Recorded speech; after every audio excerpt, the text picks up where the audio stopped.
Hey, what's going on, guys? A good day. I wanted to I wanted to give you some quick thoughts. I was watching the really good Breakfast Club interview that Umar Johnson did earlier this week. It's really interesting, and I had to sort of comment quickly and kind of break down a couple things I noticed during the interview that I thought were worth discussing. One was he brought up Byron Allen, and he brought up the fact that Byron Allen, the guy who filed the case against Comcast, who runs the Griot, has a white wife. And I don't know if you guys knew this or not, but his wife is white.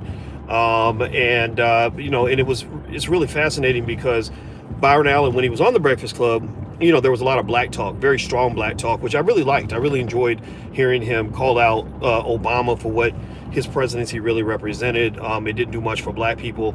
I wasn't convinced that the Civil Rights Act was being protected by whether or not Comcast gives him the chance to have a channel. Like I just that I felt was kind of orchestrated. I think his connection with the ADOS movement and the fact that he put the ADOS leaders Antonio More and Yvette on the Griot and all this other stuff, I think that was all orchestrated to kind of create a grassroots support level for Byron Allen's lawsuit. I think that was a business dispute. It was a little bit, honestly, like a little bit kind of like the Kaepernick thing, where they try to they make you feel like something affects you or it should matter to you when it really shouldn't matter to you, when it's really just one millionaire disputing with another millionaire, but then they get the regular people all caught up and riled up and taking sides. Like Donald Trump does this a lot. Donald Trump does that to his base.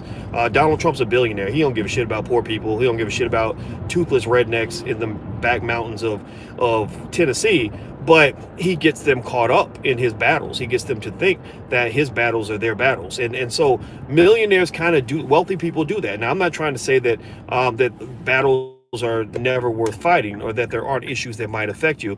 But in the Byron Allen case, I kind of heard him talking about the case and how the Civil Rights Act is going to be affected if Comcast wins, and we all got to rally and fight Comcast. I really don't think he would have been doing all of that fighting on the civil rights issue if it wasn't affecting his business. I mean, seriously, like, how often have you seen Byron Allen really out there on the front lines, really going to war for black people when he didn't, have something that was going to benefit him directly as a result of that? Now, with that said, that does not mean that Byron Allen is not a good dude and that Byron Allen isn't doing, something really cool by building a great company. I think if you're going to learn from Byron Allen, learn how he built his business model. Pay attention to that, because black people should own media, and that's the part of Byron Allen's journey that I think is most relevant for black people. But then the other thing too is Umar Johnson talked about Byron, and he brought up his white wife, and Umar made a really good point. Umar made the point that when you're talking about black wealth, family is an incredibly important component of black wealth. You can't talk about wealth without talking about family. You guys know I was just in Africa for 11 days, and during that time I saw lots and lots of families. I saw communities. I saw people coming together. I saw people that really understood that you can't talk about wealth without talking about family. So when Byron Allen is doing the black bliggity black talk, I'm black 24 hours a day, 7 days a week, and twice on Sundays, I think it's a legitimate question to come back and say, but your wife, when you die, all this wealth that we're helping you to accumulate, that's not going to go into your hands. It's going to go into the hands of your white wife and her family. Now, it does not make him a devil. It does not make his wife a bad person. I've got people in my own family who've married interracially, and I'm not even saying that their spouses are nice people. I don't think that they're bad, because I can't control who people marry, right? But I will say this: you can't disconnect everything that I say when I'm on this platform and I'm talking black every day of the week, and I'm talking about black wealth and building black empires. If I were to talk this way on a regular basis to you every day, and then say, oh, by the way, here's my wife, Becky, that would be a contradiction. That, people don't want to talk about it. People think that that's racist, that's bad. Like, oh, well, you can't say that.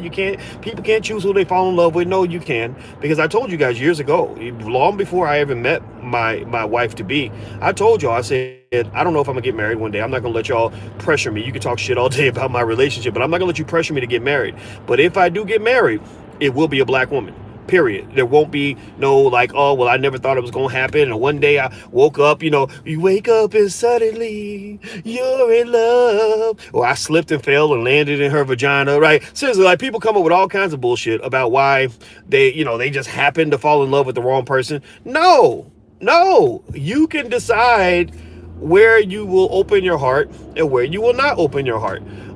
You can decide where you open your bank account, not open your bank account, meaning where you give your, where do you give your economic love? You can decide where you're going to be open and where you're not going to be so open. And it's just no different from having a friend. You might have a friend who's beautiful, but she might be married to your homeboy, and you might say, you know what, she's gorgeous, but because she's married to my homeboy, I'm not going to accidentally fall in love with her. I'm not going to slip and fall into her vagina. I'm not going to just, wake up and suddenly realize that I'm in love with his wife. That ain't going to happen because I'm not even going to let my mind go there. So really, I'm just going to be keep it 100 with you guys. I think Umar has a point on that. I really do. I think Umar was right to bring it up. I actually thought it was kind of interesting. I was like, whoa, this is interesting. He's bringing this up. And now here's the other interesting thing with the interview. Umar is a great speaker, a great orator, and he's a brilliant guy. Two things I will say that I wish Umar would reconsider is, one, I did not like the way he talked to Vicky Dillard. I don't know if you saw the interview he did with Vicky Dillard, where he pretty much bashed this black woman, this beautiful, wonderful, loving black woman who was very respectful and polite to him. He bashed her because Vicky is my friend, because Vicky is my colleague and we work together. He really abused her online. I mean, just really engaged in some behavior that was not cool, that was not masculine. It was feminine, bitchy, wimpy ass behavior. You do not go off on a black woman that way and still call yourself a man. We don't treat black women that way. Even the black women that I can't stand, even the black women who go off on me and rail on me, you don't see me really going in on them, like bringing them on so I could just yell at them and all this other. I don't do that because where I come from a house where men are raised, and in that household, my father taught me you might get mad about women, but you don't talk to women in specific ways. So I did not like that, and I think he owes Vicky Dillard an apology. Look, I mean, I would say to Umar been mad at me since 2015 because I had to express some concerns I had about that damn school. And I don't know, maybe the school's gonna be built. I made a donation to the school. It wasn't much. It was like $25, but I made a donation, and I'm not going. There's no reason to lie about that. But here's the thing, if you have an issue with me, then come talk to me. If you have an issue with me, you've had my phone number for 7 years. Call me. If you have an issue with me, then get on the phone with me. Meet me face to face, man to man, mano a mano. You can come on my channel. We can talk. We can debate. Whatever it is you want to do. I'm not going to be that much fun to debate because I'm not here to fight you. I'm not here to prove that you're wrong and I'm right, or that you lose and I win, or that I'm the greatest and you're not. I'm not here. I'm not into that shit. I'm into this idea that says, oh my God, it's an alarming idea. I know Negroes don't get this idea. I know we have a hard time understanding this. I'm into the idea that says you can be great and I can be great and we can be greater together. That is what I believe. And so I did not like the fact that Umar kind of would fight me through proxy when he's had my phone number for years. Don't fight people because they're my friend. If you got an issue with me, you could call me. And I'm going to tell you like this, I'm going to make you mad because I'm not going to fight you, brother. I'm going to figure out like, okay, what can we do to build and how can we move forward? Because it doesn't benefit me to go out of my way to consistently attack and destroy another black man. It just doesn't. I got too much white supremacy to fight to be sitting around worried about how I'm going to take down another brother. I just don't do that. So I'm going to say this, I hope the school gets built. I think it's great, but I'm going to tell the truth about the school in that I think he needs help. I think Umar needs to have a committee of black experts, like 10 black experts. You got educators everywhere that want to help. You got black folks out here all over the world that want to support a community of black experts that are going to help you do a couple of things. One, help you have enough financial transparency. I'm a financial expert, so I can explain this to you. If you ever call me, I tell him directly. He needs a committee of financial experts that are going to make sure that there's financial transparency, so there's no ambiguities about what happened to the money. You can't collect people's money and then get pissed off because they asked you where the money went. That's a financial violation of the highest order, and it's not something that we should allow to happen without saying something about that. Number two, you need people that will help you do do the work, people that you can delegate to, people that can go out and make sure that the school is the best that it can be. Because I'm gonna tell y'all, black people, dear black people, y'all need to let go of the super Negro model of black leadership. Y'all need to let go of this idea that somehow some guy who decides he's gonna be he's the Messiah, is gonna carry 40 million people to the promised land, and then 1.2 billion Africans. Ain't no one motherfucker out here that can carry the entire black community. There's not one person out here ever that existed in the history of all mankind. I know y'all like to hero worship, but I'm sorry to tell you, but there's never been one black person, one black man or woman ever that was capable of carrying the entire black community. That person does not exist, no matter how much they tell you that they do exist, no matter how much they tell you like, oh, I can do it because I am super Negro.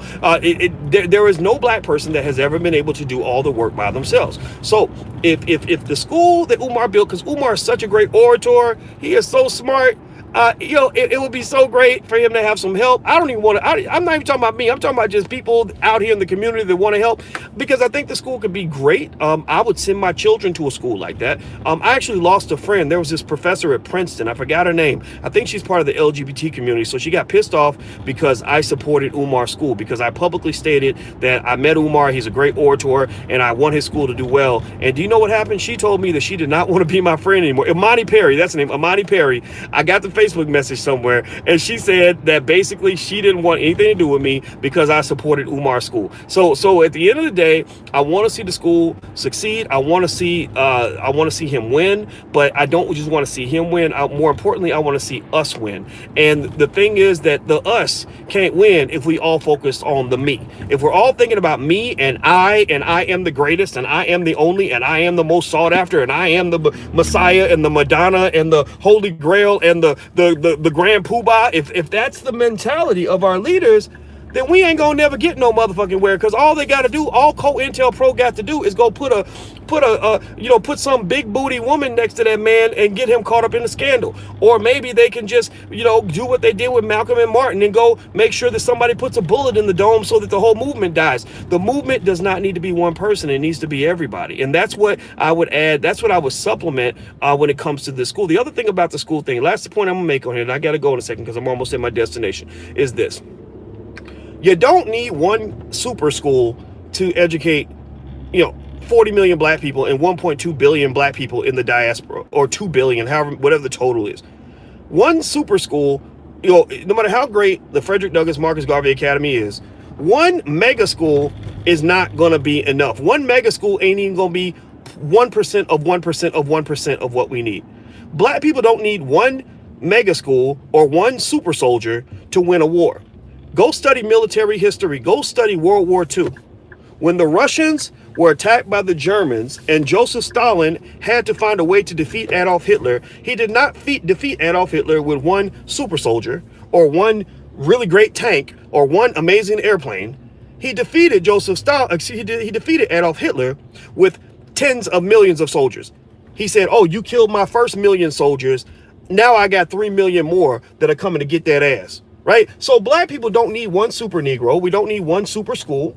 We need millions of people that are educated and trained on black strength, on black unity, on black economic and political power. We don't need one amazing school. We need 10,000 schools all throughout the world that will allow us to train the number of people that we're going to need to fight white supremacy. The reason white people dominate you, white people did not come to dominate you with one massive super soldier. White people dominated your ass with a system that involves the efforts of millions of people and thousands of organizations all simultaneously working toward one constructed purpose that is bigger than any one individual that's involved in that system. As the sooner we get that through our thick head, the sooner we can win this war.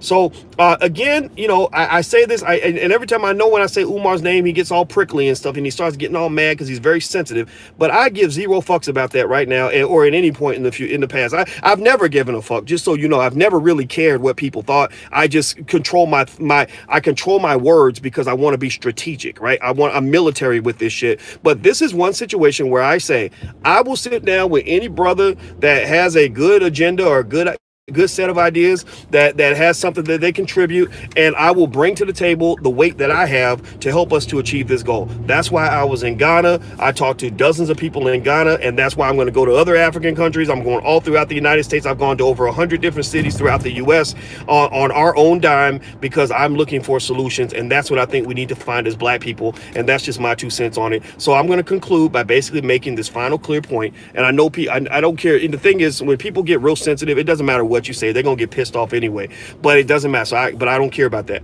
But what I will say is that his interview on the Breakfast Club is good.